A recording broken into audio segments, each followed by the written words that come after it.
just for chemistry. So paper one would be topics from C1 to C7. And usually in foundation papers, they expect you to really understand the questions and understand definitions. So let's go through the first one. So this is from the first chapter. Substance A contains only one type of atom. This means it's an element. So if it has only one type of atom, that is the definition of an element. And substance A does not conduct electricity. So it's definitely not a metal because metals conduct electricity.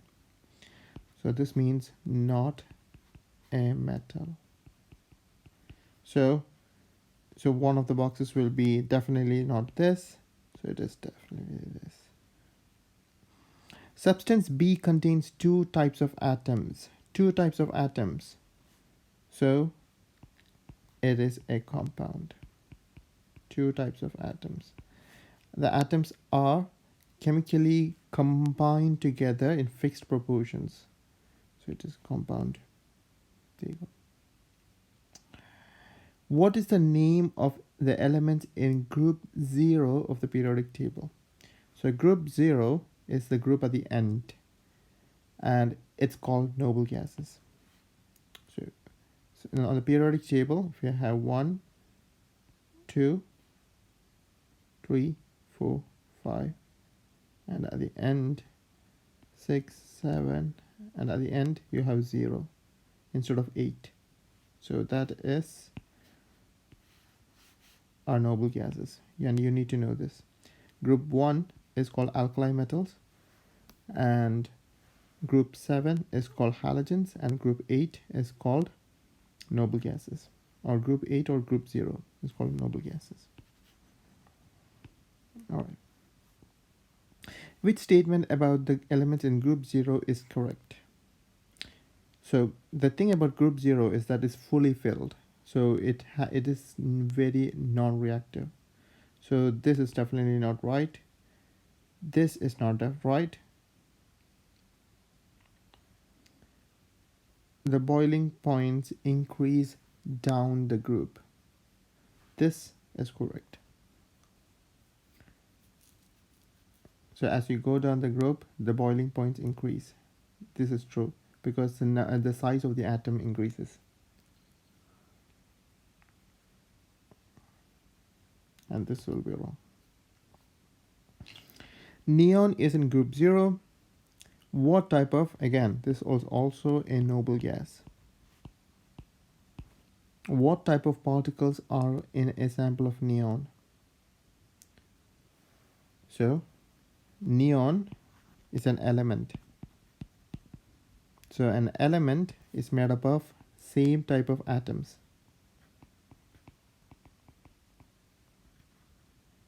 Same type of atoms, and it's called neon. So this is correct.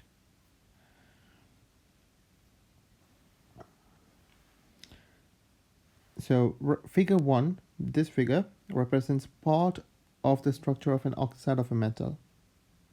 So oxide of a metal, so it's metal oxide. So what is the empirical formula? So all you have to do is just count the number. So the metal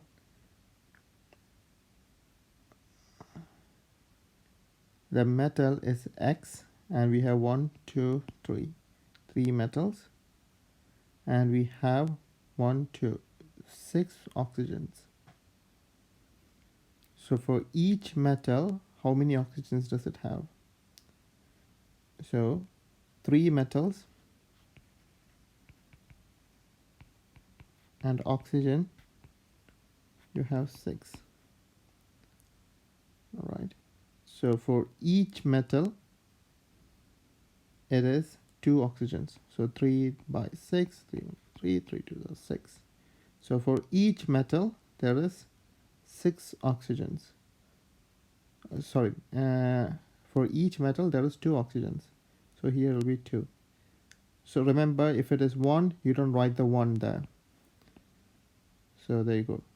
So that if there's no number there, that means it's 1.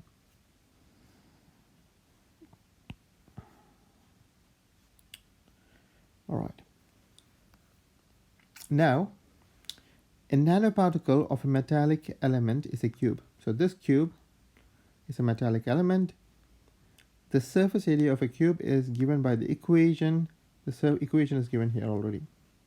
Length of the side, that is 2.8 squared times 6. So it's quite easy. All you have to do is putting the numbers inside. So surface area equals length of the side. What's the length of the side? 2.8 square times 6. So if you put it in the calculator, you should get 47.04. So you write 47.04.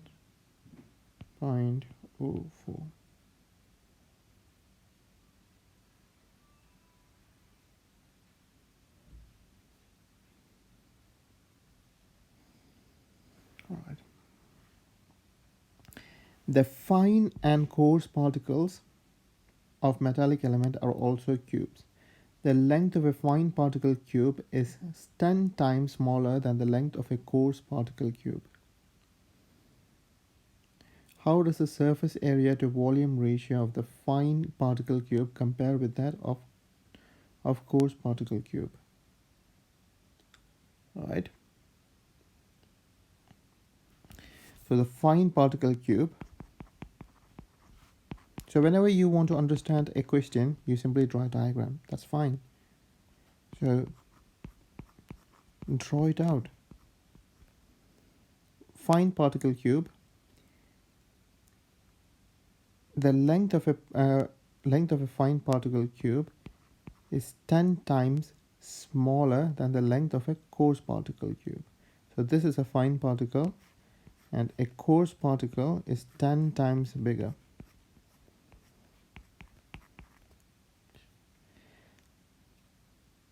How does the surface area to volume ratio of the fine particle cube compare that with the coarse particle cube?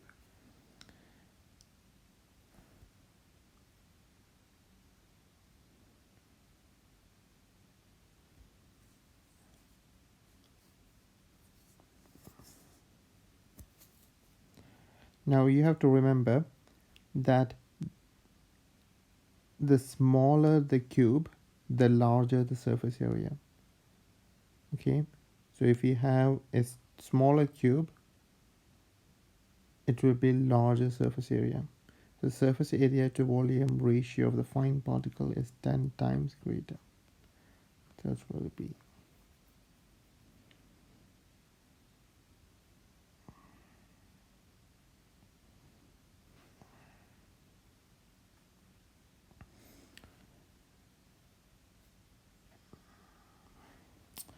Now, this question is about chemical cells and batteries. So this is the topic that you need to revise.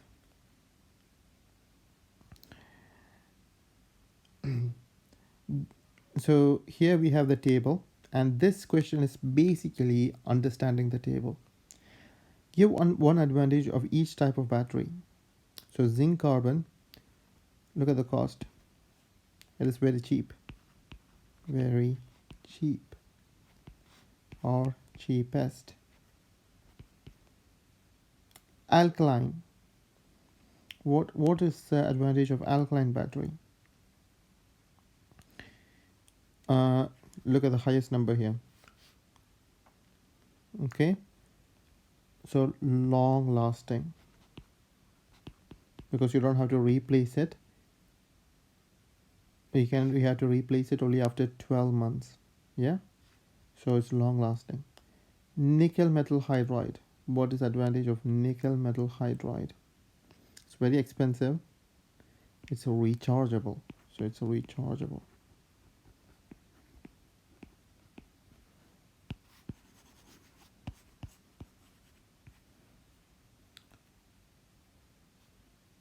Okay, now this symbol shows a print. This shows printed on batteries.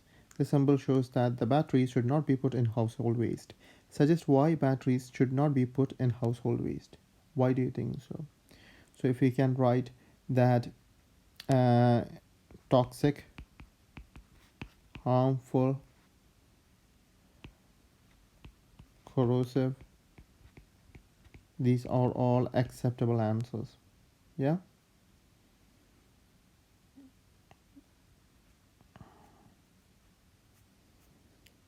Okay. Okay, this is again, electrolysis needs to be revised if you don't understand this part. The order of reactivity of these metals is shown below, meaning that copper is the least reactive, tin will be more reactive, and iron will be most reactive. So reactive means it will have a violent reaction. Most reactive will have the most violent reaction.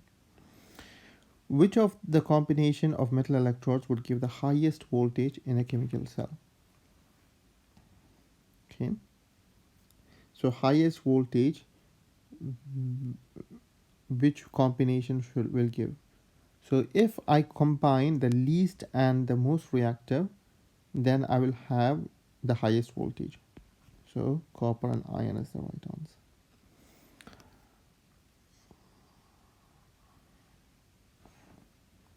A voltage produced by the cell in figure 4 depends on the type of electrodes and type of electrolyte. So the type of electrodes, these black lines are called the electrodes, and electrolyte is a solution. It's usually water or some sort of solution. Suggest one other factor that could affect the voltage produced. All right. So temperature. Temperature is one factor that can affect the voltage. Another is concentration. Okay, concentration of what? The electrolyte, the solution we just mentioned. This solution, concentration. All right, concentration of electrolyte.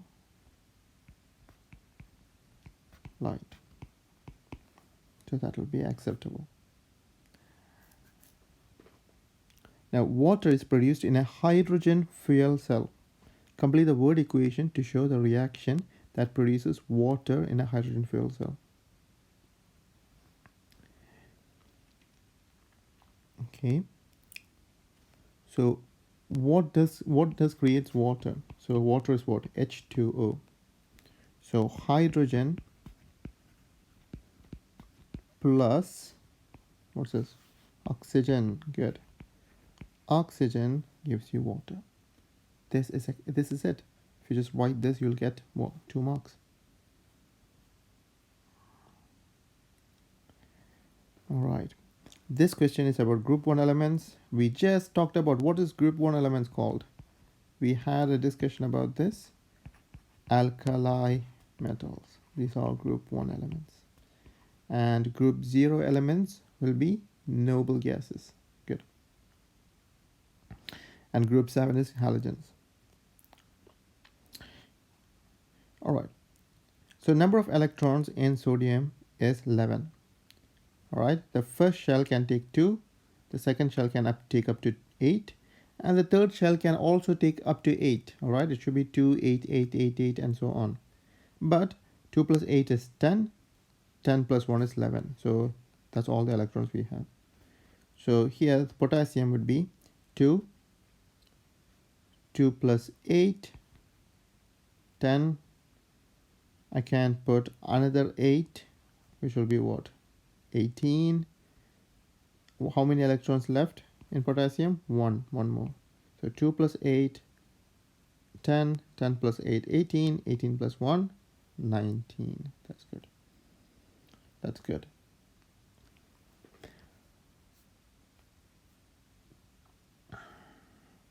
So why do group 1 elements have similar chemical properties? All right. Why do they have similar properties? Remember, in a periodic table, group is the one that goes down. So these are groups. And periods are that one goes across. Those are periods. All right. They have the same number of electron shell. That is definitely not correct. They have different number of electron shells. Okay, as you go down the group, the number of shells increases. So this will increase as you go down the group. What does that mean? The first shell will be this. The second group it will have one more, and third group will have. And on the third it will go, and so on and so forth. So they have the same number of outer shell electrons. This is correct. They all have the same number of outer shell electrons. For example, sodium and potassium both have one electron in the outer shell. Look at that, one electron in the outer shell. So that is both correct. What is the type of bonding in sodium? Okay, what type of bonding do we have in sodium? Now remember, I just mentioned that group 1 is called alkali metals. So metals have what kind of bonding? Metallic bonding. There you go. That's it.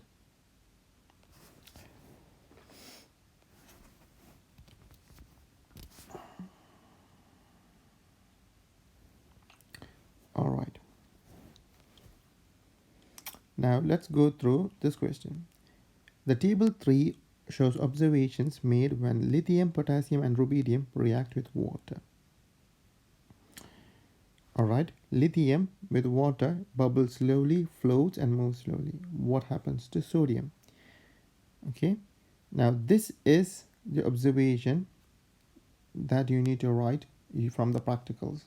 Okay, so here, but even if you didn't do the practical, you can still understand by looking at the pattern. So remember that lithium, sodium, potassium, rubidium, these are all in the same group.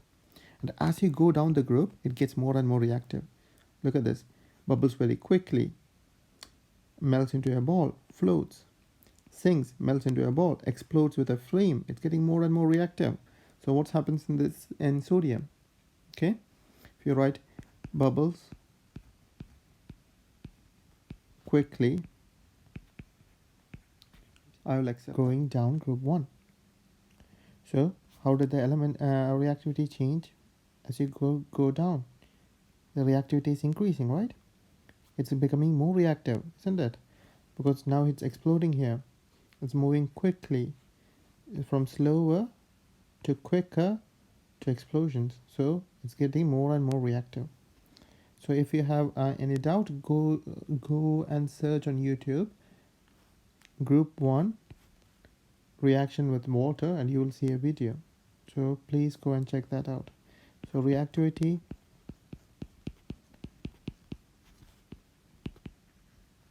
increases down the group. So that will receive you 1 mark. Give 2 ways in which the observation in table 3 show the change in reactivity going down group 1. Okay, 2 ways in which observations in table 3 show the change in reactivity going down group 1. So essentially they are asking you evidence to back up your answer. Alright, so if you write any 2 observations, I will give you 2 marks. So increasing speed of movement. So essentially when you put these metals into water, it will start moving around on the surface of the water. So that increasing speed of the movement, I'll accept that. Doesn't melt in the beginning. The top metals don't melt in the beginning, whereas melts. I'll accept that. No flame to flame to explosion. I'll accept that. Okay, these are all acceptable answers. Any 2 of these answers will be acceptable. Which gas is produced in group when metals react with water? Remember, always hydrogen. Hydrogen. Okay, reaction with water is hydrogen, because hydrogen is essentially hydrogen gas that's being produced. Okay, good. Sodium fluoride is an ionic compound. Figure 5 shows dots and cross diagrams for sodium atom and fluorine atom. Okay, so obviously these may are for electrons.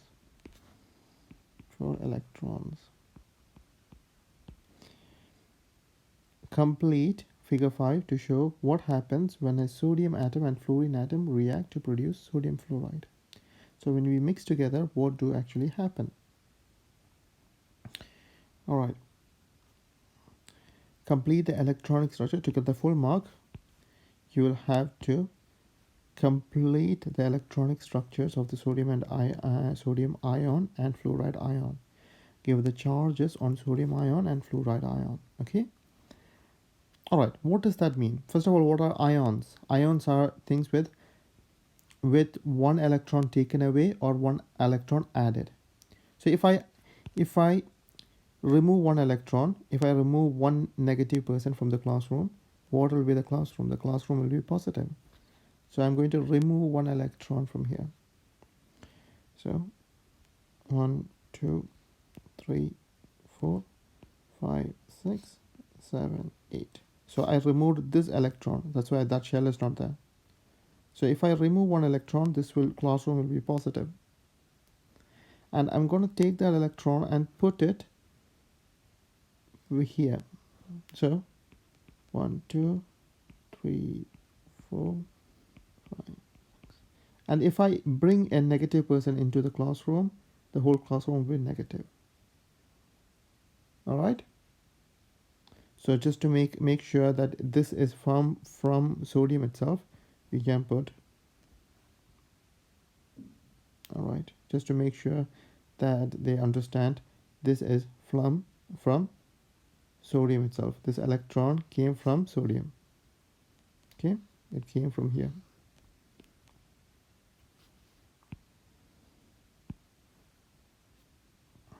All right, that's done. That's done. That's good job so far. Let's go on to the next one. So this is an experiment that you need to read at your own time. Calculate the mean temperature increase for magnesium in table 4.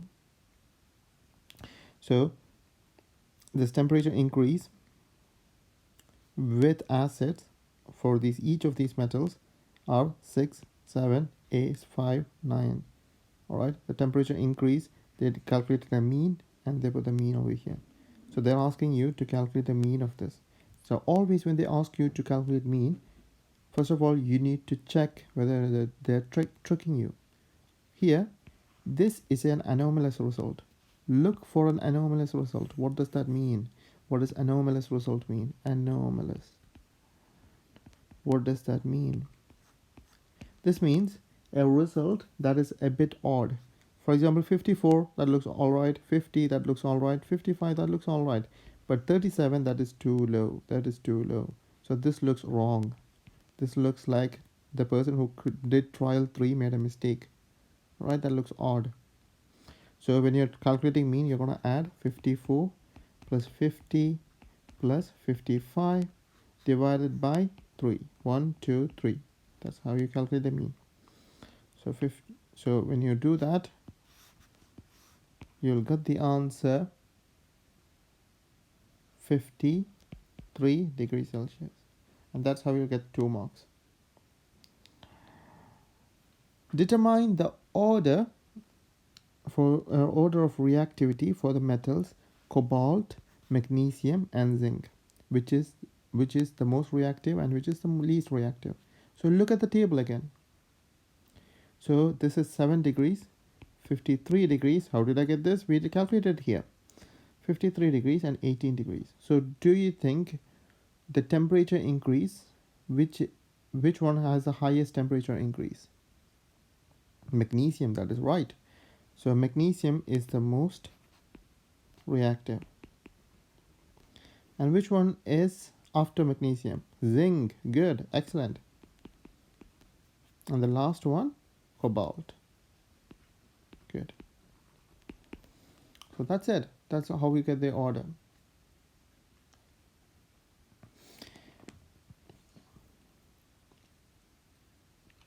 The range of measurements either side of the mean shows uncertainty in the mean temperature increase.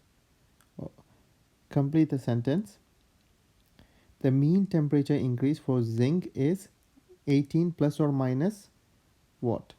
So 18 plus or minus what? So trial 4 is 20 and 16. So 18 plus 2 is 20. 18 minus 2 is 16. So plus or minus 2. That's it. That's pretty much it. That's just a trick mathematical question. Nothing to do with chemistry.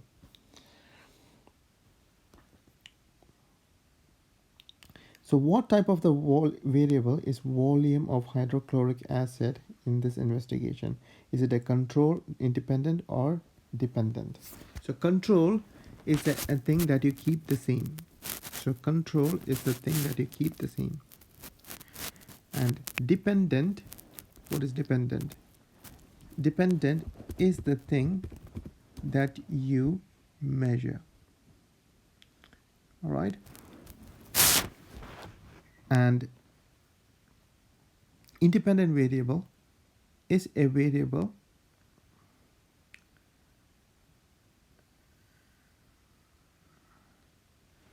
that you change. So this one is what you change. Dependent is what you measure. And this one is what you keep the same. So volume of hydrochloric acid, we are keeping the same. So we are measuring this much amount and we are keeping it the same throughout. So it's control.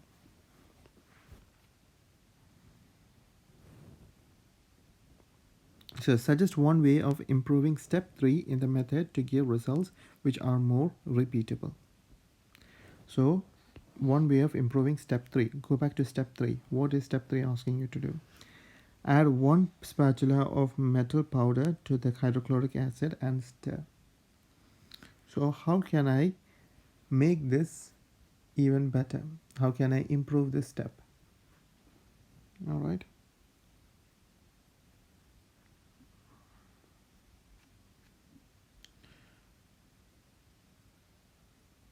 So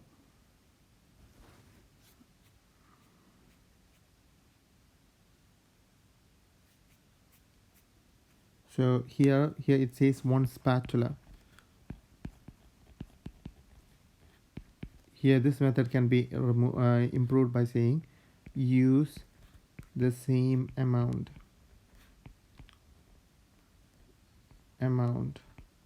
or same mass, or we can same mass of metal powder, or we can say use 1 gram of metal powder. It's more specific, but a spatula is not very specific. Okay, so these are all potential answers. Now this question they ask you every year, so you have to give it special attention. This A stands for progress of the reaction.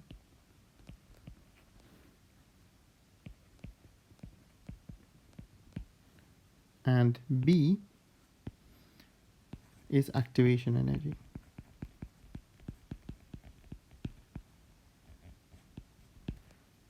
And C is the products. Remember, this is reactants, this one is this one is reactants, this one is activation energy, and this one are the products. But here they have asked you activation energy and products. And A is progress of the reaction. So you have to just write A,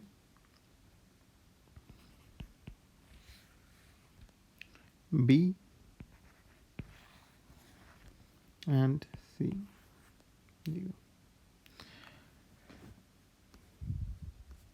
The next one is about acids and alkalis. Which ion do acids produce in aqueous solutions? Acids always produce H plus ions, okay? And alkali, it produces OH minus ions. All right, this is for alkali. Anyway, for this question, it's H plus ions. Acids react with alkalis. What is the name of this type of reaction? This is called neutralization. You just have to memorize it. Acids reacting with alkalis is called neutralization. Balancing equations. This one is a difficult one, all right? You need to learn how to balance equations. This one I will do it a simple way, but you should be practicing more questions to be very good at this. So on this side of this, you have one potassium. Here on this side, you have two potassium. So how do I make it? I put add a big 2 here. Now I have 2 oxygen, 2 potassium, and 2 hydrogens. All right. So how many oxygens do I have on this side? I have 4 plus 1, 5. Actually, 2 times oxygen will be 2. 2 oxygens plus 4 will be 6. So I have 6 oxygens. 6 oxygens on this side. And how many oxygens do I have here? 4. And I have 1 oxygen here. So how do I make that 6? So 4. If I put a 2 here, now I have 2 oxygens, 4 hydrogens, and on this side also, on the left side, we have 4 hydrogens as well. Now it's fully balanced. I haven't explained it quite in detail because I'm expecting you to go back and revise balancing equations. All right.